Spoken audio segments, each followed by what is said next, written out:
जय श्री राधे कृष्ण दोस्तों, आप सभी का स्वागत है हमारे YouTube चैनल में। आज मैं आपको सुनाऊंगी वैशाख कृष्ण गणेश चतुर्थी की व्रत कथा। यह कथा धर्मकेतु नामक ब्राह्मण की कथा है। पार्वती जी ने गणेश जी से कहा, वैशाख माह के कृष्ण पक्ष की जो संकटा नामक चतुर्थी कही गई है, उस दिन कौन से गणेश जी की किस तरीके से पूजा करनी चाहिए और किस प्रकार का भोजन ग्रहण करना चाहिए।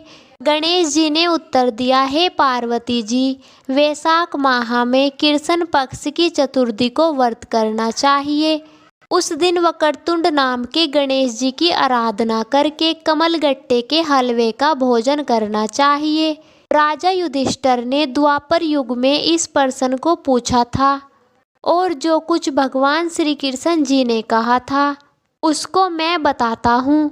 हे पार्वती जी, आप ध्यान से सुने। प्राचीन समय में रंती देव नाम के प्रतापी राजा हुए हैं। जैसे अग्नि तिनके के समूह को भस्म कर देती है, वैसे ही वह अपने शत्रुओं को नष्ट कर देते थे और यम, कुबेर, इंद्रा आदि उनके मित्र थे।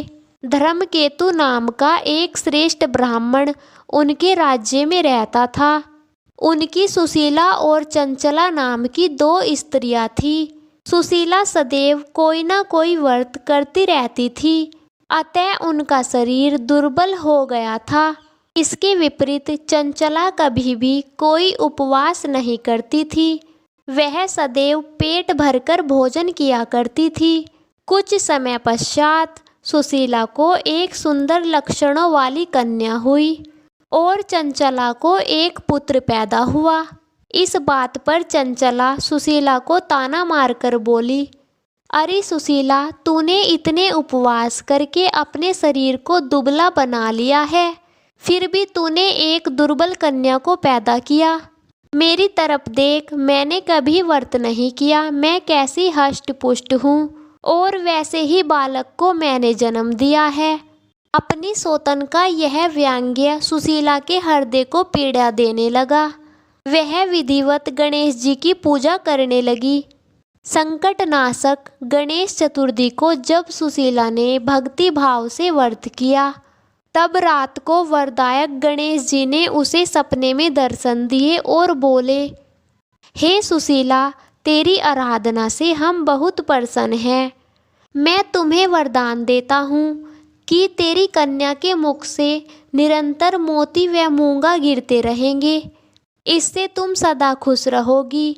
इसके अतिरिक्त तुम्हारे एक शास्त्रों को जानने वाला पुत्र उत्पन्न होगा। ऐसा कहकर गणेश जी अंतर्ध्यान हो गए। कुछ दिनों पश्चात सुशीला को एक पुत्र पैदा हुआ। तदनंतर धर्मकेतु का स्वर्गवास हो गया। उसकी मृत्यु के बाद चंचला सारा धन लेकर अन्य घर में रहने लगी। सुशीला अपने पति गृह में ही रहती थी और वह बड़े प्यार से अपने पुत्र और पुत्री का लालन पालन करने लगी। उसकी कन्या के मुख से मोती और मूंगा गिरने के कारण सुशीला के पास थोड़े समय में ही काफ़ी धन इकट्ठा हो गया। चंचला इस कारण उससे जलने लगी। एक दिन चंचला ने हत्या करने के इरादे से सुशीला की पुत्री को कुएं में गिरा दिया।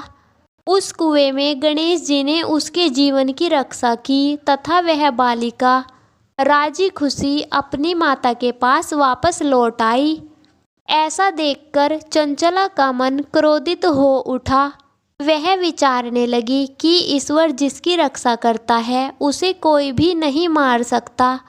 सुशीला अपनी पुत्री को पुनः प्राप्त कर अति प्रसन्न हुई और पुत्री को अपनी छाती से लगाकर वह रोने लगी और कहने लगी, भगवान गणपति जी ने मुझे दोबारा जीवन दिया है। जिनका कोई नहीं होता उनके स्वामी गणेश जी होते हैं। तथा चंचला ने आकर उनके पैरों में अपना सर झुकाया। चंचला को देखकर सुशीला बहुत आश्चर्य में हुई। चंचला ने सुशीला से हाथ जोड़कर कहा, बहन, मैं बहुत पापी और नीच हूँ। आप दया करने वाली है। आपने दोनों कुलों का भला किया है।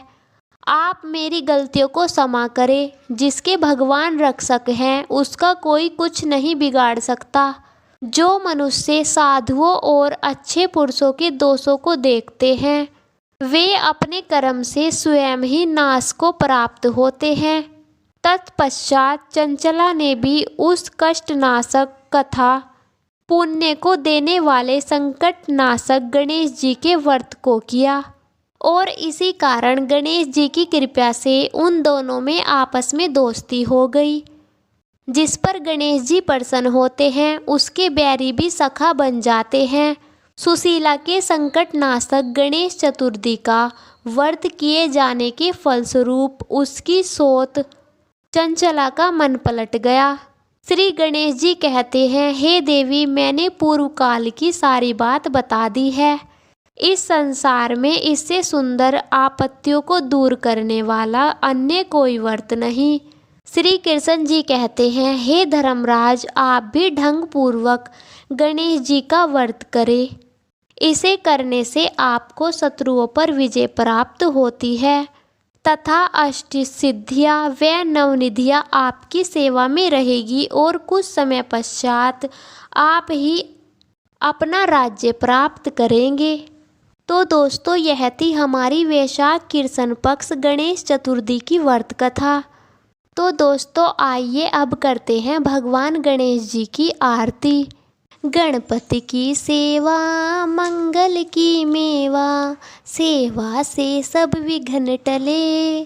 3 लोक 33 देवता द्वार खड़े, सब अरज करे। रिद्धि सिद्धि दक्षिण वाम विराजे, अरु आनंद सोचर मुँह करे। गणपति की सेवा मंगल मेवा, सेवा से सब विघ्न टले। 3 लोक 33 देवता द्वार खड़े, सब अरज करे। धूप दीप और लिए आरती भक्त खड़े, जयकार करे। गणपति की सेवा मंगल मेवा, सेवा से सब विघ्न टले। 3 लोक 33 देवता द्वार खड़े, सब अरज करे। गुड़ के मोदक भोग लगत है, मूषक वाहन चढ़ाया करे।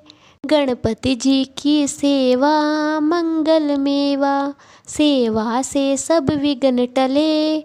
सौम्य रूप सेवा गणपति की विघ्न, भाग जा दूर परे। गणपति की सेवा मंगल मेवा, सेवा से सब विघ्न टले। भादो मास और शुक्ल चतुर्थी, दिन 2 फेरक पूरा करे। गणपति की सेवा मंगल मेवा, सेवा से सब विघ्न टले। लियो जन्म गणपति प्रभु जी ने, दुर्वा मन आनंद भरे। गणपति की सेवा मंगल मेवा, सेवा से सब विघ्न टले। आन विधाता बैठे आसन, इंद्र अप्सरा नृत्य करे। गणपति की सेवा मंगल मेवा, सेवा से सब विघ्न टले। देखत वैद ब्रह्मा जी जाको, विघ्न विनाशक नाम धरे। गणपति की सेवा मंगल मेवा, सेवा से सब विघ्न टले। 3 लोक 33 देवता द्वार खड़े। एक दंत गज बदन विनायक, त्रिनयन रूप नुपुर धरे। गणपति जी की सेवा मंगल मेवा, सेवा से सब विघ्न टले। 3 लोक 33 देवता द्वार खड़े, सब अरज करे। पग खंबा से उदर पुष्ट है, देख चंद्रमा हास्य करे। गणपति की सेवा मंगल मेवा, सेवा से सब विघ्न टले। 3 लोक 33 देवता द्वार खड़े, सब अरज करे। दे शाप श्री चंद्र देव को, कलाहीन तत्काल करे। गणपति की सेवा मंगल मेवा, सेवा से सब विघ्न टले। 14 लोक में फिरे गणपति, 3 भुवन में राज्य करे। गणपति की सेवा मंगल मेवा, सेवा से सब विघ्न टले। उठे प्रभात जब आरती गावे, जाके सिर यश छत्र फिरे। गणपति की सेवा मंगल मेवा, सेवा से सब विघ्न टले। गणपति की पूजा पहले करनी, काम सभी निर्विघ्न करे। गणपति की सेवा मंगल मेवा, सेवा से सब विघ्न टले। 3 लोक 33 देवता, द्वार खड़े सब अरज करे। श्री नेहा पाल बिरहलिया, गणपति जी की कर जोड़ स्तुति करे। गणपति की सेवा मंगल मेवा, सेवा से सब विघ्न टले। 3 लोक 33 देवता, द्वार खड़े सब अरज करे। बोलो गणेशाय भगवान की जय। दोस्तों, अगर आपको हमारे द्वारा सुनाई गई कथाएं अच्छी लगती है तो वीडियो को लाइक करिएगा और चैनल को सब्सक्राइब करिएगा